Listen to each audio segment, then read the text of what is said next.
চৌধুরী বাড়ির একমাত্র মেয়ে ঐশ্বর্য চৌধুরীকে দেখতে এসে বাড়ির কাজের মেয়ে সিজদাকে পছন্দ হয়েছে পাত্রের দাদি হালিমা বেগমের। তিনি ঠিক করে নিয়েছেন সিজদাই হালিমা মাঞ্জিলের বউ হয়ে যাবে। সিজদার মতো রূপবতী, গুণবতী, মায়াবতী মেয়ে খুব কম দেখেছেন তিনি। একটা মেয়ে হয়েও নির্লজ্জের মতো বারবার সিজদাকে লুকিয়ে লুকিয়ে দেখছেন তিনি। তবুও যেন তার চোখের তৃষ্ণা মিটছে না। তার একমাত্র নাতি সার্জিস মির্জার জন্য পাত্রী দেখতে এসেছেন মির্জা পরিবারের সদস্যরা। তারা গাড়ি থেকে নামতে একটা মেয়ে মিষ্টি কণ্ঠে সালাম দিয়ে বললেন, আপনাগো আইতে কোনো অসুবিধা হয়নি তো? মেয়েটার কথা শুনে হালিমা বেগম সালামের উত্তর দিয়ে তার দিকে এগিয়ে আপাদমস্তক দেখতে লাগলো। মেয়েটার পরনে রংচটা সুতির থ্রি পিস, পুরো শরীর ঘেমে ভিজে একাকার হয়ে আছে, মাথার ঘোমটা টেনে রাখা। মেয়েটার মুখের দিকে তাকাতেই কথা বলতে ভুলে যান হালিমা বেগম। মনে হচ্ছে সে কোনো মানুষ না, পরীর সামনে দাঁড়িয়ে আছে। বিধাতা যেন সমস্ত রূপ, লাবণ্য, মায়া ঢেলে দিয়েছেন মেয়েটার মুখে। ডাগর ডাগর অধিক বড় বড় পাপড়ি বিশিষ্ট চোখ, সরু নাক, পাতলা গোলাপি ঠোঁট। মেয়েটার চোখ দুটো দেখে পরিচিত মনে হলো হালিমা বেগমের। মনে হয় যেন এই মায়াবী চোখ দুটো আগে কোথাও দেখেছে। তার বড্ড ইচ্ছে হয় মেয়েটার চোখের পাপড়ি ছুঁয়ে দেখতে এগুলো আসল নাকি নকল।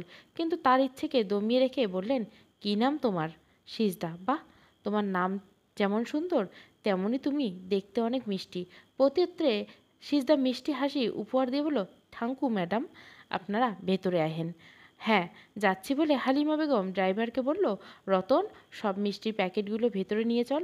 রতন গাড়ি ডিকি থেকে প্যাকেটগুলো বের করে সিজদাকে এগিয়ে দিয়ে রতনের হাত থেকে প্যাকেটগুলো নিয়ে বলল, এগুলো আমার কাছে দেন চাচা, আপনি কষ্ট করে গাড়ি লইয়া আছেন, এখন একটু দম লন। সিজদার সরলতা দেখে মুগ্ধ হন হালিমা বেগম। তারা ভেতরে প্রবেশ করতে তাদেরকে সাদর গ্রহণ করেন বিতি চৌধুরী। তাদের আদরের আপ্যায়নে বিন্দুমাত্র ত্রুটি রাখেননি তিনি। তিনি কোনো মতেই এই সম্বন্ধ হাতছাড়া করতে চান না। তার স্বামীর বাল্যকালের বন্ধু ফারুক মির্জা। তাদের বন্ধুত্বের আরও মজবুত করতে দুই বন্ধুর সম্মতিতে কনে দেখার আয়োজন করা হয়। বিতি চৌধুরী তার স্বামীর মুখে শুনেছে ছেলে একজন কার্ডিওলজিস্ট, দেখতে পুরো হিরোদের মতো, ইয়াং জেনারেশনের মেয়েদের ক্রাশ, আবার তাদের মস্ত বড় ক্যাটারিংয়ের ব্যবসা। এত ভালো পরিবার যাতে হাতছাড়া না হয়, এজন্য বিথি চৌধুরীর নামকরা বিউটিশিয়ান বাড়িতে নিয়ে এসেছেন মেয়েকে সাজানোর জন্য। নাস্তার পর্ব শেষ করে ঐশ্বর্যকে পাত্রপক্ষের সামনে নিয়ে আসা হলো। ঐশ্বর্যকে সবাইকে সালাম দেওয়ার পরিবর্তে হ্যালো গাইজ বলে সম্বোধন করে। কণ্ঠটা পরিচিত মনে হয় হালিমা বেগমের, কিন্তু মুখে ভারী মেকআপের জন্য ঠিক চিনতে পারেননি তিনি। তিনি একাধারে ঐশ্বর্যের মুখের দিকে তাকিয়ে থাকেন কিয়াত খান। মিনিট কয়েক অতিবাহিত হওয়ার পর ঐশ্বর্যকে চিনতে অসুবিধা হয় না তার। হালিমা বেগম একজন অ্যাডভোকেট, প্রতিনিয়ত কোর্টে যাওয়া আসা তার। কিছুদিন আগে কোর্ট থেকে বেরিয়ে গাড়িতে সমস্যা হওয়ার জন্য রিক্সা করে বাড়ি ফিরছিলেন। রাস্তায় ফেলে রাখা ইটের সাথে ধাক্কা খেয়ে রিক্সাওয়ালা ব্যালেন্স হারিয়ে ফেলার দরুন তার রিক্সা গিয়ে একটা সাদা রঙের গাড়ির সাথে লেগে যায়। রিক্সাওয়ালা কিছু বুঝে ওঠার আগেই গাড়ি থেকে অর্ধনগ্ন ড্রেস পরা একটা মেয়ে বেরিয়ে এসে তার গালে থাপ্পড় মেরে দিয়ে বলল, বাহিন ড্যাশ, তোর কপালে চোখ নেই, দিলি তো আমার গাড়িটা নোংরা করে। তুই যে জানিস আমার গাড়ির দাম কত? অবশ্য তোর মতো ছোট লোকের বাচ্চা এসব গাড়ির দাম জানার কথা না। দুঃখিত ম্যাডাম, আমার ভুল হয়ে গেছে, আমি এক্ষুনি আপনার গাড়ি পরিষ্কার করে দিচ্ছি। তোর এই নোংরা হাত দিয়ে আমার গাড়ি স্পর্শ করবি না, ছোট লোকের বাচ্চা। হতে পারেন আপনারা বড় লোক, তাই বলে বারবার ছোট লোকের বাচ্চা বলে অপমান করার কোনো অধিকার আপনার নেই। তুই আমার মুখের উপর তর্ক করিস বলে থাপ্পড় দেওয়ার জন্য হাত উঠাতে হালিমা বেগম রিক্সা থেকে নেমে ঐশ্বর্যের হাত ধরে বললেন, এটা কোন ধরনের অসভ্যতা?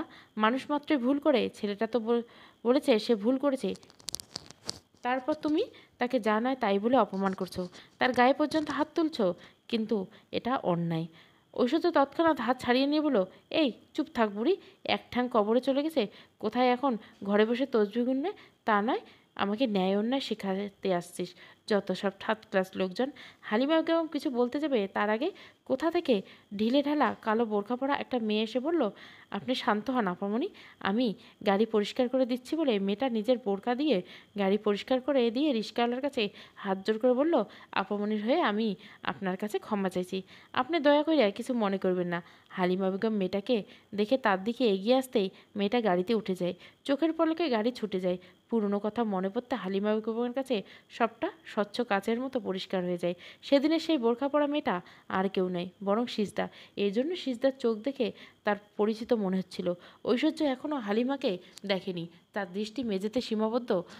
হয়ে আছে, যেন তার মতো ভদ্রমে দুনিয়াটা দুটো নেই।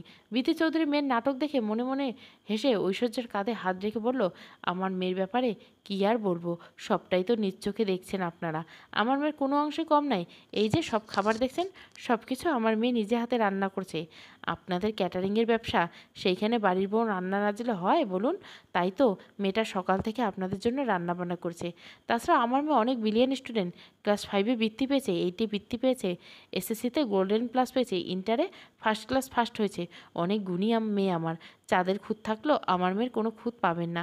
আপনাদের থেকেও ও অনেক ভালো ঘর থেকে আমার মেয়ের জন্য বিয়ের সম্বন্ধ এসেছিল, কিন্তু আমার স্বামীর অনেক ইচ্ছে তাদের বন্ধুত্বকে বেআইনি সম্পর্কে রূপান্তরিত করার। এই জন্য সবাইকে রিজেক্ট করে দিয়েছি আমি। আমার কাছে টাকার থেকে সম্পর্কের মূল্য অনেক বেশি। মির্জা পরিবারের সবারই ঐশ্বর্যকে পছন্দ হলো। ফারুক মির্জা হালিমা বেগমের হাতে গয়নার বাক্স দিয়ে বললেন, আমি বলেছিলাম না আম্মা, আপনার নাতির জন্য আমি হীরের মতো দামি রত্ন খুঁজে পেয়েছি। নিজের চোখেই তো দেখলে ঐশ্বর্য মাকে। সবার মতোই আমারও নিশ্চয় ঐশ্বর্যকে পছন্দ হয়েছে। পছন্দ হলে আর দেরি করবেন না, ঐশ্বর্য মাকে গহনাগুলো পরিয়ে দোয়া করে দিন। সাথে সাথে বিয়ের দিনক্ষণও পাকা করা যাওয়াই ভালো।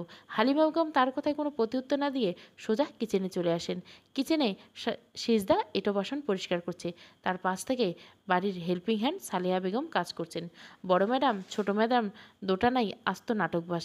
সকাল থেকে কষ্ট করে এতগুলো রান্না তুই নিজে হাতে করলি, অথচ ম্যাডাম কত সুন্দর করে সাজিয়ে গুছিয়ে মিথ্যে কথা কইয়া দিল তার মাইয়া নাকি এতগুলো রান্না করছে।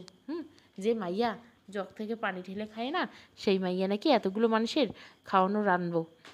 পোলার পক্ষে লোকগুলান ও অনেক ভালা। এমন একটা পরিবারে যদি তোর বিয়ে হতো।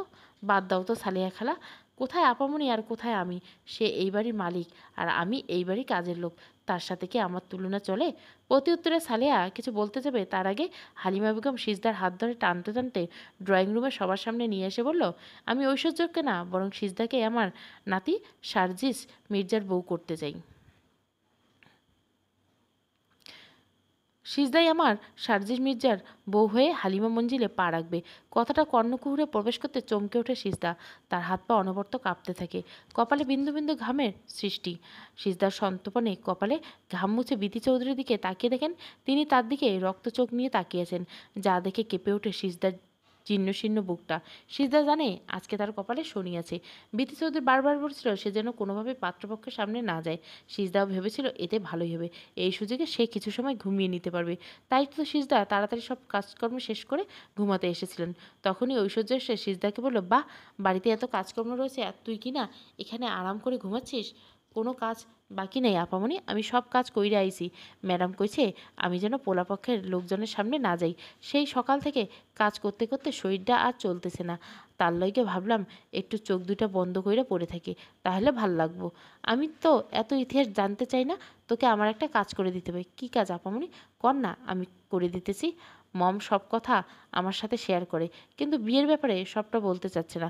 বলছে যে এটা সারপ্রাইজ থাকবে। আরে বাবা, যার তার সাথে সংসার করব তার নামটা পর্যন্ত এখনও জানি না। শুধু শুনেছি ছেলে দেখতে অনেক হ্যামস্যাম, চকলেট বয়। আমার আর তর্সই চেনা রে। বাইরে পাত্রপক্ষ এসেছে, ছেলেও নিশ্চয় এসেছে। তুই আমার ফোনটা নিয়ে একটা ছবি তুলে দে প্লিজ সিজদা, প্লিজ।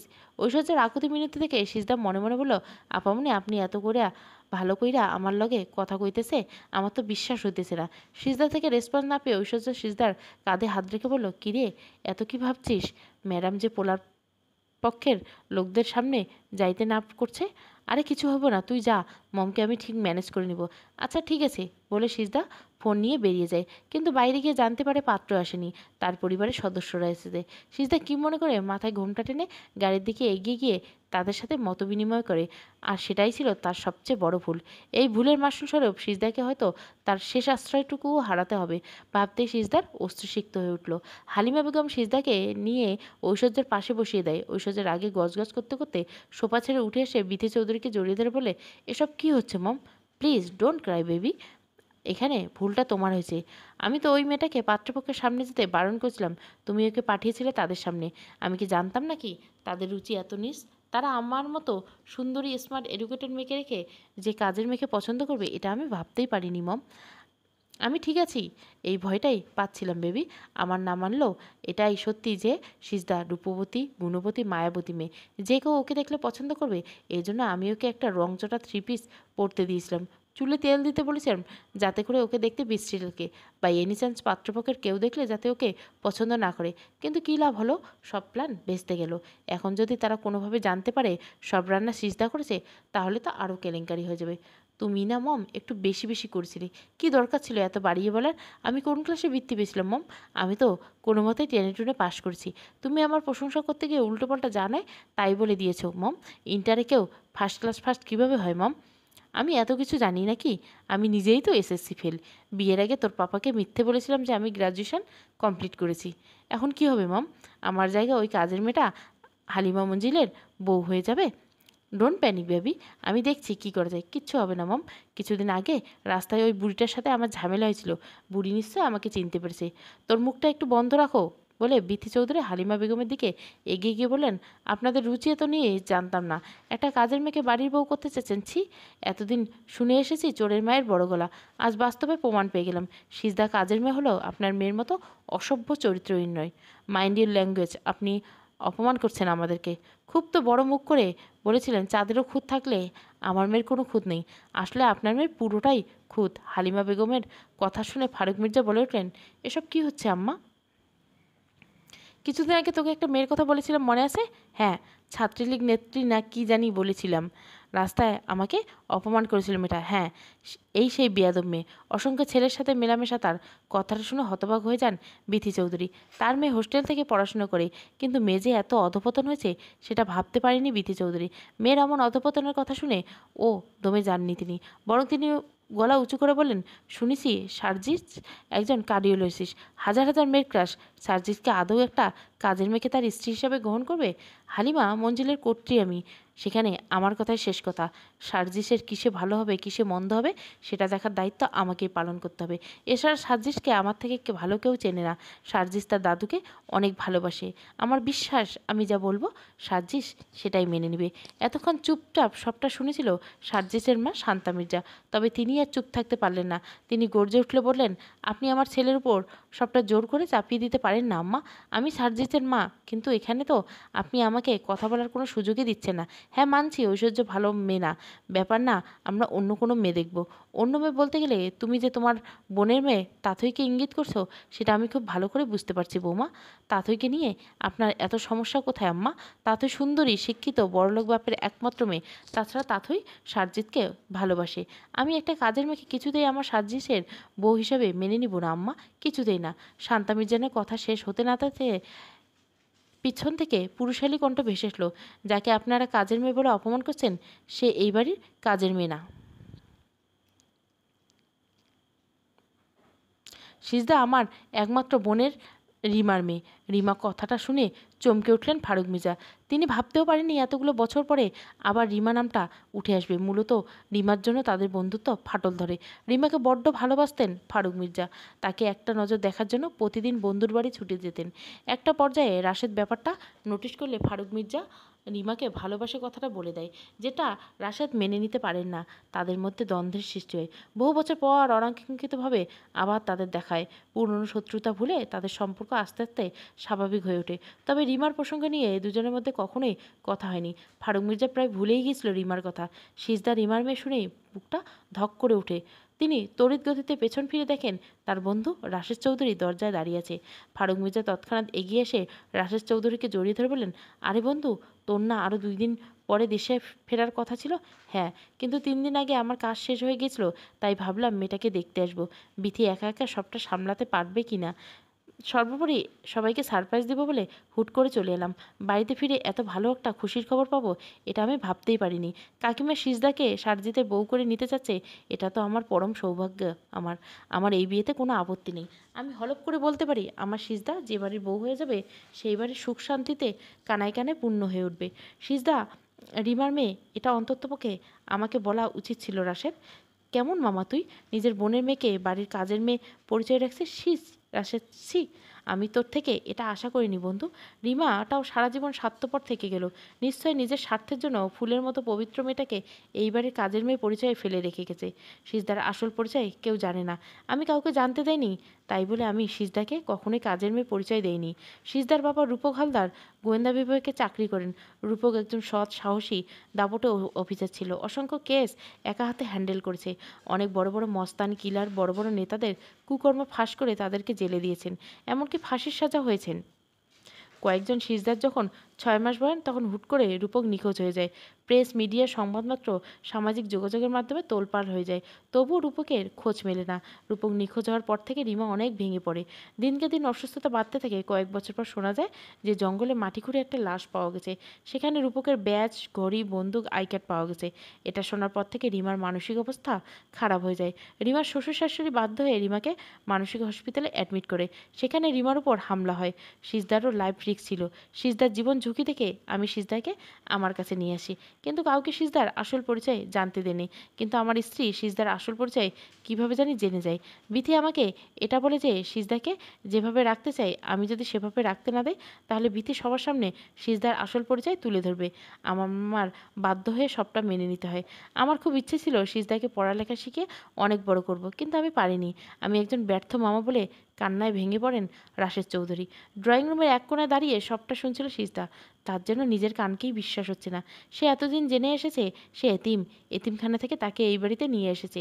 সে এতিম না, তারও বাবা মা আছে। ভাবতেই সিজদার সুখ সুখ অনুভব হয়, কিন্তু পরক্ষণে মনটা খারাপ হয়ে যায় এটা ভেবে তার বাবা আর এই পৃথিবীতে নেই যে তাকে বাবা বলে ডাকতে পারবে না। সিজদার চোখের পানি গুটি গুটি পায়ে রাশেদ চৌধুরীর কাছে এগিয়ে এসে তাকে জড়িয়ে ধরে বলে, তুমি আমার মামু? হ্যাঁ মা, আমি তোর মামু, এক হতভাগা মামু। আমার মা কি এখনো বাইচা আছে মামু? আমারে আমার মায়ের কাছে লইয়া যাও না মামু। তোর মায়ের অবস্থা বেশি ভালো না রে। অপরিচিত কাউকে দেখলে অনেক উত্তেজিত হয়ে পড়বে, যার কারণে পূর্বের থেকে আরও বেশি অসুস্থ হয়ে পড়ে। আমার মা কি আর ভালা হইব না মামু? আমি কি মারে মা কয়া ডাক দিতে পারবো না? মা কি একটা বার লইগা আমারে নিজের বুকে টাইনা লইব না মামু? পারবি মা, পারবি? বাইরের দেশ থেকে অনেক বড় বড় ডক্টর এসে তোর মায়ের চিকিৎসা করছে। একটু সুস্থ হলে তোকে তোর মায়ের কাছে নিয়ে যাব। এখন থেকে কান্না করিস না মা, চোখের পানি মুছে নেয়, সবাই দেখছে তো। সিজদা রাশেদ চৌধুরীর বুক থেকে সরে এসে চোখের পানি মুছে নেয়। কিছু সময় কান্না করার জন্য চোখ, মুখ, নাক লাল হয়ে যায়। হালিমা বেগম সিজদার হাত ধরে সোফায় বসিয়ে দিয়ে গয়নার বাক্স বের করে সিজদার গলায় মোটা স্বর্ণের হার, কানে দুল, হাতে বালা পরিয়ে সিজদার কপালে চুমু দিয়ে বলল, জীবনে অনেক সুখী হও, স্বামী সোহাগী হও, স্বামী সন্তান সংসার নিয়ে সারা জীবন সুখে শান্তিতে থাকো, এটাই কামনা করি। দূর থেকে এইসব দৃশ্য দেখে রাগে ফুঁসছে ঐশ্বর্য। সে নিজেকে কন্ট্রোল করতে না পেরে বাড়ির নিজের রুমে এসে জিনিসপত্র ভাঙচুর করে রাখলো। এত বড় দামি দামি গহনা, উফ, আমি আর সহ্য করতে পারছি না। যেখানে আমার থাকার কথা ছিল সেখানে আমার বাড়ির কাজের মেয়ে এত বড় বাড়ির বউ হয়ে যাবে? না না, আমি মেনে নিতে পারছি না। সার্জিস আমার, শুধু আমার। আমি এই বিয়েটা হতে দিব না, কিছুতেই না। সার্জিস সবেমাত্র হসপিটাল থেকে বেরিয়ে গাড়ির সামনে এসেছে, এমন সময় তার ফোন বেজে উঠল। ফোনের স্ক্রিনে বিউটিফুল লেডি নামটা জলজল করে দেখে মুখে হাসি ফুটে ওঠে তার। সার্জিস তৎক্ষণাৎ কল রিসিভ করে সালাম দিয়ে বলল, হ্যালো মাই বিউটিফুল লেডি, তুমি কোথায় আছো দাদু ভাই? সবেমাত্র হসপিটাল থেকে বের হয়েছি। কেন, কিছু হয়েছে কি? হয়েছে তো অনেক কিছু। তুমি আমাকে ভালোবাসো তো? তোমার যে খারাপ চাই না এটা বিশ্বাস করো তো? কেন, তুমি জানো না? জানি তো, তবু জিজ্ঞাসা করলাম। সোর্স লাগবে তোমার? সোর্সের প্রয়োজন নাই, ওকে ফাইন, বাট কী হয়েছে সেটা তো বলো। তুমি বাসায় এসো, তারপর ঠান্ডা মাথায় সবটা বুঝিয়ে বলছি। জো হুকুম মাই ডিয়ার বিউটিফুল লেডি, বলে সার্জিস ফোন পকেটে রাখতে কোথা থেকে মডার্ন ড্রেস পরা একটা মেয়ে দৌড়ে এসে সার্জিসকে জড়িয়ে ধরলো। বিরক্তিতে সার্জিসের কপাল ভাঁজ পড়ে গেল। হাত মুষ্টিবদ্ধ হয়ে সার্জিস তড়িৎ গতি দিয়ে মেয়েটাকে নিজের থেকে ছাড়িয়ে নিয়ে বলল, তোকে কতবার বলছি অথই, তাথই হুটহাট করে আমাকে হাক করবি না। এসব একদম ভালো লাগে না আমার। কামান সার্জিস, জাস্ট হাক করছি, এত এত রিয়াক্ট করার কি আছে? তোকে লাস্টবারের মতো ওয়ার্ন করছি, নেক্সট টাইম এমন অসভ্যতামি করলে কানের নিচে কষে দুটো থাপ্পড় মেরে দেবো। সার্জিতের কথায় তাথই একটু ভয় পেয়ে যায়। তার রাগ সম্পর্কে যথেষ্ট ধারণা আছে। ভয় পেলেও সেটা সার্জিতের সামনে প্রকাশ করলো না, বরং সার্জিতের কাছে কান এগিয়ে দিয়ে বলল, দাও না থাপ্পড়। তোমার হাতের থাপ্পড় কেন? তুমি তুমি যদি নিজে হাতে আমার কাছে বিষ তুলে দাও, সেটা আমি অমৃত মনে করে খেয়ে নিতে রাজি আছি সার্জিত। এক মিনিট, এক মিনিট, সার্জিস কি? হ্যাঁ সার্জিস কি? আমি তো সিনিয়র, ভাইয়া বলে সম্বোধন করবো ওকে। খালামণি আমাকে কথা দিয়েছে সে আমাকে তার পুত্রবধূ করে নিয়ে দেবে। কয়েকদিন পরে তোমার সাথে আমার বিয়ে হবে, বিয়ের পর তুমি আমার বর হবে। বরকে কেউ ভাইয়া বলে সম্বোধন করে নাকি? Stop all this nonsense, please try to understand. বিরক্ত লাগছে আমার। চলো না কোনো কফি শপে কফি চেয়ে যাই, সেখানে গেলে দেখবে সব বিরক্ত কেটে যাবে, ভালো লাগবে তোমার। বলে তাতেই সারজিতের হাত ধরতে ধরতে সারজিৎ এক ঝটকায় হাত সরিয়ে নিয়ে বলল, কফি শপে যাওয়ার কোনো ইচ্ছে নেই আমার। তোর যাওয়ার ইচ্ছে হলে তুই যা, আমাকে কেন বিরক্ত করছিস? তোমার ভালোর জন্য বলছিলাম। আমার ভালো নিয়ে তোকে ভাবতে হবে না। তাতেই দাদু কল করেছিল, আমাকে তাড়াতাড়ি বাসায় ফিরতে হবে ভাই। আমিও যাব, অনেকদিন খালামণির সাথে দেখা হয় না, এই সুযোগে খালামণিকে দেখে আসতে পারবো। গতকালও শপিং মলে আম্মির সাথে দেখা হয়েছে তোর, আর আজকেই বলছিস কতদিন খালামণির সাথে দেখা হয় না? নাটক কম কর। বলে সারজিৎ 1 মিনিটও বিলম্ব না করে গাড়িতে বসে যায়। চোখের পলকে গাড়ি ছুটে যায় নিজ গন্তব্যে। তাথই সারজিতে যাওয়ার পানে তাকিয়ে নিজের চুল খামচে ধরে বলল, ড্যামিট, এবারও কী করব আমি? হালিমা মঞ্জিল যাব না। না না, তার থেকে বরং খালামণিকে কল দেই। বলে তাতই হ্যান্ড পার্স থেকে ফোন বের করে দেখে ফোনের স্ক্রিনে খালামণি নামটা জল করছে। তাতই তড়িৎ গতিতে ফোনটা রিসিভ করে বলল, তোমার ছেলে তো আমাকে পাত্তাই দেয় না খালামণি। আমি তোমার কথা মতো কত সুন্দর করে সাজগোজ করে সারজিতের সামনে এসেছিলাম, কিন্তু সারজিৎ আমার দিকে তাকিয়েও না দেখে আবার বলে কি না ওকে ভাই ডাকতে। তোমাকে দিয়ে কিছুই হবে না তাতই। তোমাকে বলেছিলাম একটু একটু করে সারজিতের মনে নিজের জায়গা তৈরি করে নিতে, কিন্তু একটা কাজও তুমি ঠিক করে করতে পারো না। এবার আর আমার করার কিছুই নেই, সবটা আমার হাতের বাইরে চলে গেছে। কেন, কি হয়েছে? সারজিতের বিয়ে ঠিক হয়ে গেছে। হোয়াট? সারজিতের বিয়ে ঠিক হয়েছে আর তুমি সেটা দাঁড়িয়ে দাঁড়িয়ে দেখলে, কিছু বললে না? তুমি হয়তো ভুলে গেছো আমি সারজিতের আপন মা না, সারজিতের দ্বিতীয় মা। দ্বিতীয় মায়ের জায়গা থেকে আমার যতটা চেষ্টা করার আমি করেছিলাম। তাছাড়া সার্জিস আমাকে খুব একটা পছন্দ করে না, এই জন্যই তোমাকে বলেছিলাম তুমি সার্জিসের মনে জায়গা করে নাও, কিন্তু পারলে না। একটা কাজ করলে হয় না খালামণি? কী কাজ? সার্জিসের যে মেয়ের সাথে বিয়ে ঠিক হয়েছে তাকেই রাস্তা থেকে সরিয়ে দিই, তাহলে তো আমাদের পথ একদম ক্লিয়ার। তাঁতইয়ের কথা শুনে শান্তা মির্জার চোখের সামনে সিজদার মায়াবী মুখখানা ভেসে উঠল। এমন মায়াবী শান্ত মেয়েটার ক্ষতির কথা ভাবলে বুকটা কেঁপে উঠল তার। শান্তা মির্জা কর্কশ কণ্ঠে বলে উঠল, পাগল হয়ে গেছো তুমি? সরি খালামণি, আসলে আমার মাথা ঠিক নেই, কি না কি বলে ফেলছি। তুমি কিছু মনে করো না, রাখছি বাই। ওকে বাই বলে শান্তা মির্জা ফোন রেখে গিয়ে মনে মনে বলল, সিজদা মেয়েটা দেখতে যেমন মিষ্টি তেমনই ব্যবহার মিষ্টি। সাজ্জিতের বউ হলে মন্দ হবে না, দুজনকে খুব মানাবে। কিন্তু সমস্যা হলো মেয়েটা গাইয়া অশিক্ষিত। সাজ্জিদ থেকে আদৌ এই বিয়েটা করতে রাজি হবে? আল্লাহ তাআলা আমার দোয়া কবুল করেছে সিজদা। আমি রোজ নামাজ পড়ে দোয়া করতাম আল্লাহ তাআলা যেন তোরে একটু সুখের মুখ দেখান। এত বড় একজন অফিসারের মাইয়া হইয়াও জীবনে শুধু অপমান অবহেলা ছাড়া কিছুই পাস নেই। বড় ম্যাডাম নিজের মাইয়ারে বড় স্কুলে পড়াইছে, অথচ তোরে কাজের মাইয়ার হয়ে এই বাড়িতে এক কোণে ফেলায় রাখছে। তারা বড় বড় দোকানে গিয়ে খাবার খেছে আর তোরে বাসি খাবার খাইতে দিছে। তারা দামি দামি পোশাক পরছে আর তোরে তাদের পরা কাপড় পরতে দিছে। ভাইজানের কথা আর কী কমু, তার তো নিজের ব্যবসার কাজে বেশিরভাগ সময় বাইরে থাকুন লাগে, তার তো করার মতো কিছুই ছিল না। তবে এতদিনে কষ্টের দিন শেষ রে মা, কত বড় বাড়িতে তোর বিয়ে হইব, তুই সুখে শান্তিতে সংসার করবি, এবারও আমি মরেও শান্তি পাবো রে মা। সালেমা বেগমের কথা শুনে সিজদা তাকে জড়িয়ে ধরে বলল, এভাবে কইছো কেন খালা? আমার মাথায় চুল সমান আয়ু হোক তোমার। তুমি আমার দ্বিতীয় মা, আমি মায়ের ভালোবাসা পাইনি, কিন্তু তোমার ভালোবাসা পাইছি। তোমার থেকে তোমার মুখের ভাষা শিখছি। আমার তোমার ভাষায় কথা কইতে বেশি ভালো লাগে খালা। কিন্তু এখন তো আর এমন কারে কথা কওয়া যাইব না, এখন তোকে স্মার্ট হইতে হইব। আমার কি মনে হচ্ছে জানো খালা, কি এই বিয়েটা হইব না। একজন শিক্ষিত বড়লোক পোলা কেন আমার মতো অশিক্ষিত কাজের মাইয়ারে বিয়ে করব? এতক্ষণ দরজায় দাঁড়িয়ে সবটা শুনছিল ঐশ্বর্য। সিজদার কথা শুনে ঐশ্বর্য মুচকি হাসি এসে বলল, তুই ঠিক ভাবছিস সিজদা, তোরে যে এই বিয়েটা করা হবে না। আই অ্যাম শিওর সাজিস কিছুতেই তোর মতো একটা মেয়েকে বিয়ে করতে রাজি হবে না। বাই এনি চান্স সাজ্জিদ যদি এই বিয়েতে রাজি হয়ে যায়, তাহলে বিয়ের আসরে তোর জায়গায় পাত্রী হয়ে বসে থাকবো আমি। কিন্তু এসব করতে গেলে আগে তোর একটা ব্যবস্থা করতে হবে। রূপক হলদার মানে তোর বাবা, যাকে জেলে দিয়েছে, যাদের ফ্যামিলির ফাঁসি হয়েছে তাদের ফ্যামিলির লোকদের মনে নিশ্চয় এখনও প্রতিশোধের আগুন জ্বলছে। বাবা তো বলছিল গুন্ডা মস্তানের হাত থেকে বাঁচাতে সিজদাকে আমাদের বাড়িতে নিয়ে এসেছে।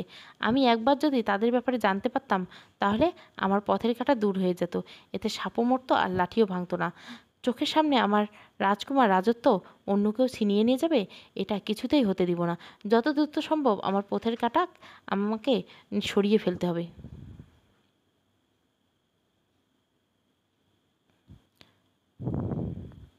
আর you KG? Do you have any idea what do you say? আমি একজন অ্যাডাল্ট পারসন। আমার নিজস্ব কি কোনো ব্যক্তি স্বাধীনতা নেই? বাবা চায় তার ফ্রেন্ডের মেয়েকে বিয়ে করি, আমি চাই তার বোনের মেয়েকে বিয়ে করি, তুমি চাও তোমার পছন্দের মেয়েকে বিয়ে করি। আমার নিজের চাওয়ার কি কোনো দাম নেই দাদু? তোমরা একবারও জানতে চেয়েছো আমি কি চাই? আমি আদৌ বিয়েটা করবো কি না? তোমরা কেউ আমার কাছে কিছু জিজ্ঞাসা না করে বিয়ে ঠিক করে এসছো? এসব বিয়ে, সংসার, প্রেম, ভালোবাসা বিশ্বাস করি না আমি। আমাকে ক্ষমা করো দাদু, আমি এই বিয়েটা করতে পারবো না। দাদু ভাই, তুমি একবার প্লিজ একবার মেয়েটাকে দেখে আসো। আমার বিশ্বাস সিজদাকে তোমার পছন্দ হবে। সিজদা মেয়েটা এমন, প্রথম দেখাতে কারো নজর কাটতে সক্ষম মেয়েটা।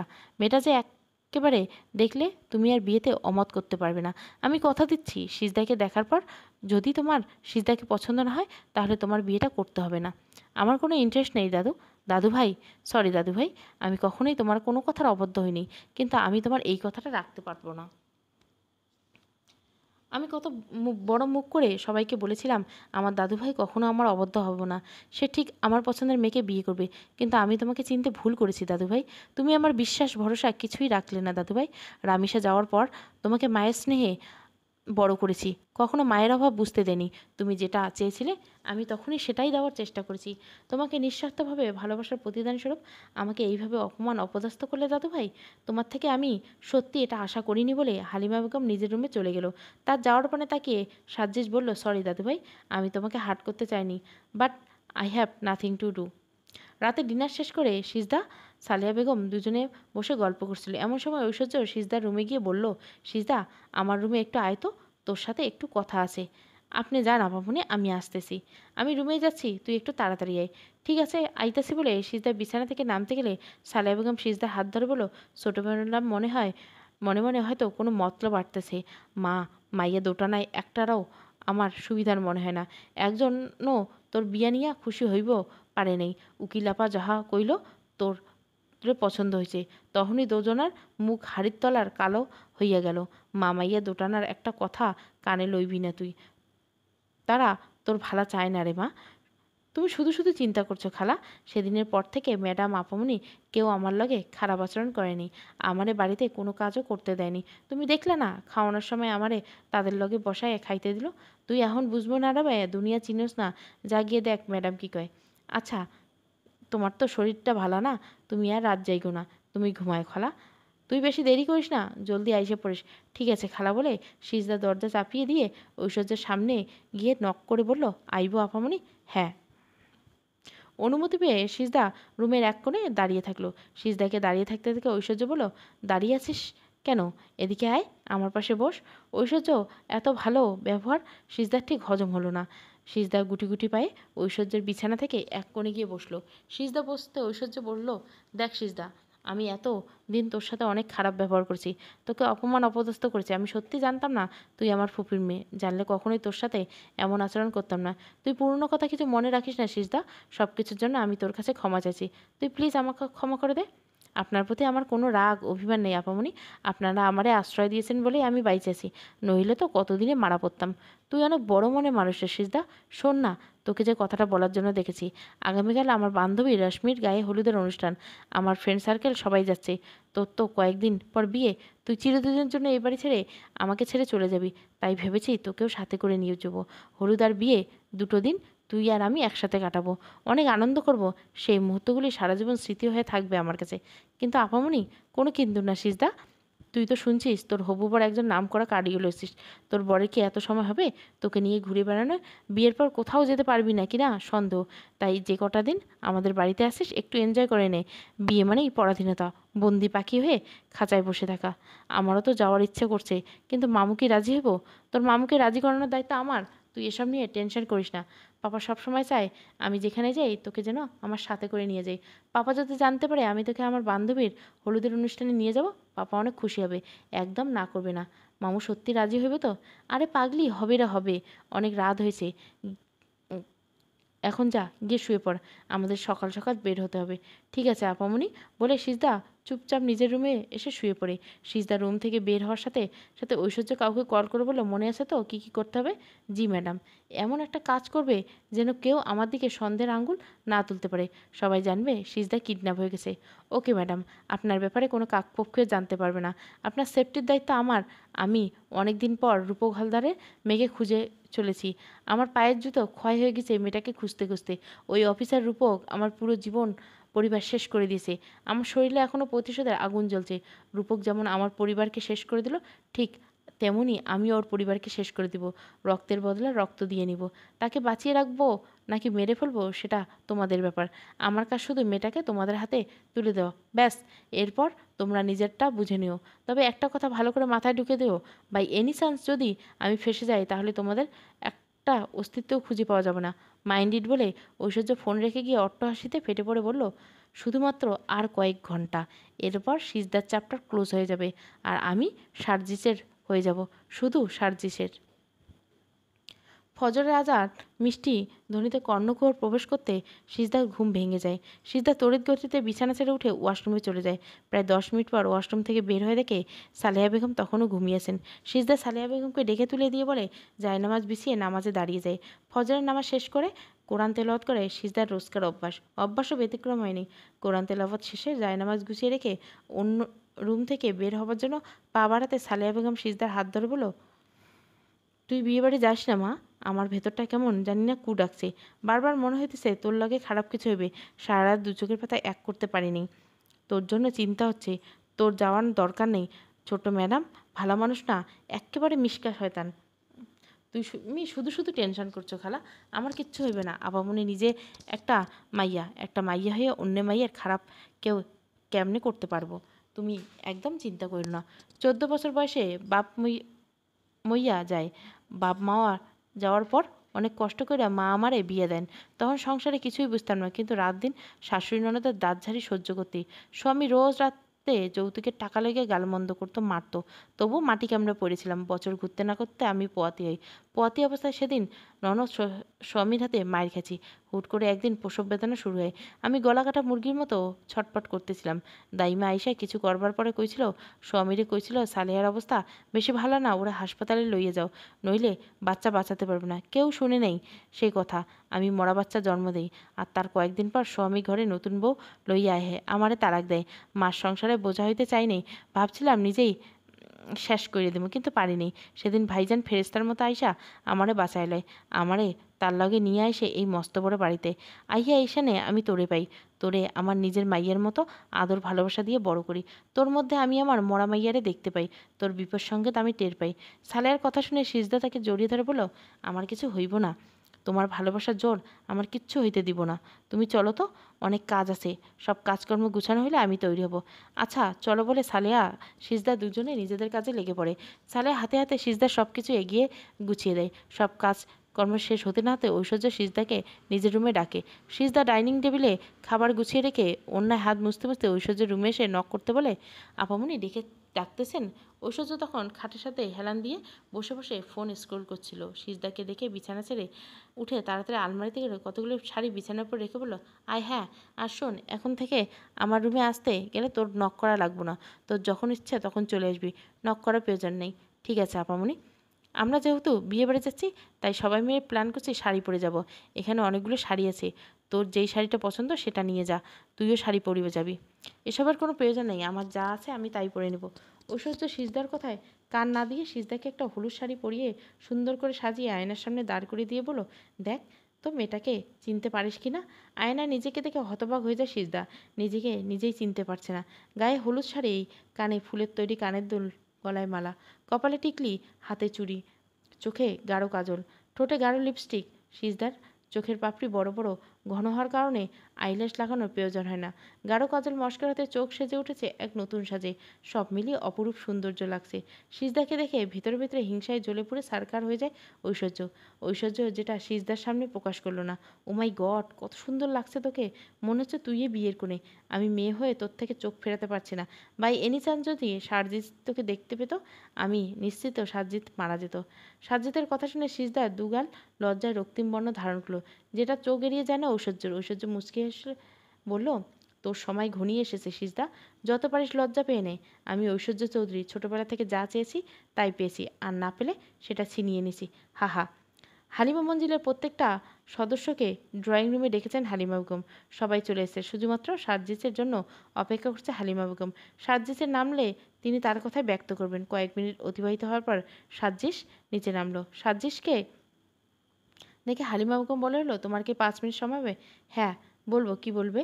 তুমি কি সত্যি মেয়েটাকে বিয়ে করবে না? না দাদু ভাই, আমি ভেবে রেখেছি নিজের ইচ্ছার বিরুদ্ধে বিয়েটা করলে শুধু শুধু দুইটা মানুষের জীবন নষ্ট হবে। আমি পুরুষ মানুষ, আমি চাইলে বিয়ে করে তাকে ভালো না লাগলে অন্য কাউকে বিয়ে করে নিতে পারবো, কিন্তু মেয়েটার যে জীবন নষ্ট হবে তার দায়ভার কে নিবি? যেহেতু আমি মেয়েটাকে গয়না পরিয়ে বিয়ের প্রতিশ্রুতি দিয়েছি, সেহেতু আমি চাইলে এই বিয়েটা ভেঙে দিতে পারি না। তাই আমি সিদ্ধান্ত নিয়েছি সাইফানের সাথে সিজদার বিয়েটা হবে।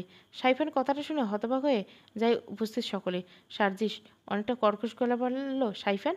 হ্যাঁ সাইফান, এই ব্যাপারে আমার রাশেদের সাথে কথা হয়েছে, সাইফানের সাথেও কথা হয়েছে। সাইফানের এই বিয়েতে কোনো আপত্তি নেই। যাকে এতদিন আমি তুচ্ছ তাচ্ছিল্য করেছি, যাকে কখনো নাতির পরিচয় দেয়নি, সেই ছেলে আজ আমার সম্মান রক্ষা করলো। আমি সাইফানের সাথে সিজদার বিয়ে দেবো, আর সাইফানকে হালিমা মঞ্জিলে নিয়ে আসবো। এখন থেকে সাইফান আমাদের সবার সাথে হালিমা মঞ্জিলে থাকবে। ঐশ্বর্য সিজদাকে নিয়ে গাড়ি করে রওনা দিচ্ছে। ঐশ্বর্য ড্রাইভ করছে আর সিজদা তার পাশের সিটে বসে আছে। বাতাসে তার লম্বা চুলগুলো উঠছে। বড্ড ভালো লাগছে সিজদার, মুক্ত পাখির মতো মনে হচ্ছে। সিজদার কিছুক্ষণ বাইরের দৃশ্য উপভোগ করার পর বলল, আপামনি আপনি কইছিলেন? বলতে গিয়েও বলল না সিজদা। ঐশ্বর্য বারবার বলে দিয়েছে বিয়ে বাড়ি থেকে শুদ্ধ ভাষায় কথা বলবে, যে সে যেন আগের থেকে প্র্যাকটিস করে, তাহলে সবার সামনে কথা বলতে বেঁধে যাবে। ঐশ্বর্যর কথা মনে পড়তে সিজদা বলল, আপামনি আপনি যে বলেছিলেন আপনার ফ্রেন্ডরা আসবে, আমরা সবাই একসাথে করে গাড়িতে যাব, তারা এখনও এলেন না। ঐশ্বর্য কিছু না বলে চুপচাপ ড্রাইভ করলো। কয়েক মিনিট অতিবাহিত হওয়ার পর একটা জায়গায় এসে ঐশ্বর্য গাড়ি থামিয়ে বলল, খুব পিপাসা পেয়েছে আমার, গাড়িতে বোধহয় পানি নেই, তুই গাড়িতে একটু অপেক্ষা কর, আমি ভেতরে গিয়ে পানি নিয়ে আসতি। আমিও যাই আপনার সাথে। না না, তুই এমনিতে শাড়ি পরে হাঁটতে পারিস না, দেখা গেল শাড়ি বেঁধে পড়ে গিয়েছিস, তখন মান সম্মান কিছুই থাকবে না। তুই চুপচাপ গাড়িতে বয়, আমি যাব আর পানি নিয়ে আসবো। ঠিক আছে, তাড়াতাড়ি আসবেন। ওকে বলে ঐশ্বর্য একটু সাইডে গিয়ে তার ভাড়া করা গুন্ডাদের ফোন দিয়ে তারা এসে সিজদাকে নাকে একটা রুমাল চেপে ধরল। মুহূর্তের মধ্যে সিজদা সেন্সলেস হয়ে গাড়ির সিটে ঢলে পড়ে। আর বিরক্ত নিয়ে হালিমা মঞ্জিল থেকে বেরিয়ে হসপিটালের উদ্দেশ্যে রওনা দেয়। 10টার আগে হসপিটালে পৌঁছাতে হবে। 10টা থেকে চেম্বারে বসতে হবে। সাজ্জিদ গাড়িতে উঠে হাত ঘড়ি দেখলো 10টা বাজতে খুব বেশি দেরি নেই। হালিমা বেগমের জন্য অনেকটা লেট হয়ে গেছে। সাজ্জিদ দ্রুত হাসপাতালে পৌঁছানোর জন্য শর্টকাট রাস্তা বেছে নিল। গাড়ি চলছে আপন গতিতে। সাইফানের ব্যাপারটা অনেকটা ভাবাচ্ছে সাজ্জিদকে। সাইফানকে যে সাজ্জিদ অপছন্দ করে সেটা নয়। সাইফান তার দ্বিতীয় মা শান্তা মির্জার প্রথম স্বামীর সন্তান। সাজ্জিদ সাইফান দুজনে সমবয়সী। ফারুক মির্জার সাথে শান্তা মির্জার বিয়ে হয়। তখন শান্তা মির্জা সাইফানকে হালিমা মঞ্জিলে নিয়ে আসেন। হালিমা বেগম তাদের বিয়েটা মানতে পারেন না। ফারুক মির্জার হাতে পায়ে ধরে বিয়েটা মানাতে সক্ষম হলেও সাইফানকে কোনো মতেই মেনে নেননি হালিমা বেগম। সাইফান নিজে নানিবাড়ি থেকে বড় হয়, তবে সাজ্জিদ সে থেকে সাইফান কোনো অংশে কম না। সাইফান একজন আর্মি অফিসার। তার লম্বাটে দেহ, শ্যামবর্ণ, খাড়া নাক, মায়া ভরা চোখ, মাথার চুলগুলো একদম ছোট ছোট। সাইফান দেখতেও যেমন সুদর্শন, তেমনি অমায়িক তার ব্যবহার। তার যখন আর্মিতে জব হয় তখন হালিমা মঞ্জিলে সবাইকে মিষ্টিমুখ করাতে এসেছিল, কিন্তু হালিমা বেগম তাকে অপমান অপদস্থ করে। বিনিময়ে সাইফান মুচকি হাসি উপহার দিয়ে হালিমা মঞ্জিল থেকে বেরিয়ে যায়। এরপর কেটে গেছে কয়েক বছর, কিন্তু সাইফান আর হালিমা মঞ্জিলে আসেনি। এতগুলো বছর পর সাইফানের কথা শুনে একটু আবেগপ্রবণ হয়ে পড়েছিল সাজ্জিদ। সাজ্জিদ পুরনো কথাগুলি ভাবতে ভাবতে ড্রাইভ করছিল। আচমকা সাজ্জিদের মনে হলো একটা মেয়েকে 4-5 জন ছেলে মিলে একটা গাড়িতে টেনে হিঁচড়ে অন্য গাড়িতে তুলছে। সাজ্জিদ দেখার ভুল মনে করে চালিয়ে নিয়ে ড্রাইভে মন দেয়, কিন্তু লুকিং গ্লাসের দিকে তাকিয়ে সত্যি একটা মেয়েকে তুলে নিয়ে যাওয়া হচ্ছে। ছেলেগুলোকে দেখে বোঝা যাচ্ছে তারা নেশাগ্রস্ত অবস্থায় রয়েছে। সাজ্জিদ এটা দেখা মাত্র গাড়ি থেকে নেমে ছেলেগুলোর কাছে এসে বলে, কী হয়েছে এখানে? তুই কোন ক্ষেতের মূলারে হিরোগুড়ি দেখাতে আছিস? আমাদের সাথে কোনো হিরোগুড়ি চলবে না, একদম মেরে পুঁতে দেবো। মেয়েটাকে আর কোথায় নিয়ে যাচ্ছে তাকে? তোকে কৈফিয়ত দিতে হবে নাকি? তুই যে কাজে যাচ্ছিস যা, সেই কাজে যা। তোর সাথে আমাদের কোনো শত্রুতা নেই, শুধু শুধু ঝামেলা করে নিজের বিপদ ডেকে আনিস না। আমি একজন ডাক্তার, হার্টের ডাক্তার, তবে ছোটোবেলা থেকে আমার একটা খারাপ রেকর্ড আছে। আমি যাকে ধরি যতক্ষণ না তার একটা হার্ট চলাচল বন্ধ হয়ে যাচ্ছে ততক্ষণ তাকে ছাড়ি না, আদর যত্ন করতেই থাকি। ইচ্ছে ছিল সিআইডি অফিসার হব, কিন্তু হয়ে গেলাম ডাক্তার। অনেক দিন কাউকে আদর করা হয়নি। হাত দুটো কেমন যেন নিষ্পিস নিষ্পিস করছে। কে আগে আদর খেতে আসবে আয় বলতে সব কয়টা গুন্ডাকে সারজিতের উপর ঝাঁপিয়ে পড়লো। কিছুক্ষণের মধ্যে তাদের মারপিট চলে। মারপিটের এক পর্যায়ে একটা গুন্ডা পেছন থেকে সারজিতের বাহুতে ছুরি চালিয়ে যায়, যার জন্য সারজিতের শার্ট বেট করে রক্ত বেরোয়। সারজিৎ ক্ষতস্থানে রাস্তায় বসে পড়ে। আর তখনই পুলিশ চলে আসে। সারজিৎ বিপদের সঙ্গে টের পেয়ে গাড়ি থেকে নামার আগে পুলিশকে ইনফর্ম করেছিল। পুলিশ এসে গুন্ডাদেরকে নিয়ে যেতে সারজিৎ দৌড়ে গাড়ির কাছে চলে আসে। সিজদাকে গাড়ির সিটে সাথে হেলান দিয়ে বসিয়ে রাখা আছে। সারজিতের সিজদার কাছে হাত দিতে সিজদা সাজ্জিদের বুকে ঢলে পড়ল। মুহূর্তের মধ্যে যেন সাজ্জিসের মধ্যে এক অদ্ভুত শিহরণ বয়ে গেল। সাজ্জি সিজদার পাল চেক করে দেখছে পাল চলছে। তৎক্ষণাৎ সাজ্জি সিজদার চোখে মুখে পানি ছিটে দিয়ে সিজদার মুখে হালকা চাপড় মেরে বলল, hey you, open your eyes, please talk to me. Sarjit সিজদাকে কয়েকবার ডাকার পরেও সিজদার থেকে রেসপন্স পেল না। যে সিজদাকে হসপিটালে নিয়ে যাওয়ার জন্য পাজাকোলা করে তুলে নিতে সিজদার চোখ খুলে যায়। সিজদাকে চোখে চোখ পড়তে থেমে গেল সারজিতের পা, বেড়ে গেল হার্টবিট। সারজিৎ সিজদার চোখের দিকে তাকিয়ে রইল কিয়ৎক্ষণ। মনে হলো যেন এই চোখের দিকে তাকিয়ে জনম জনম পার করে দেওয়া যাবে। চোখের এত মায়া।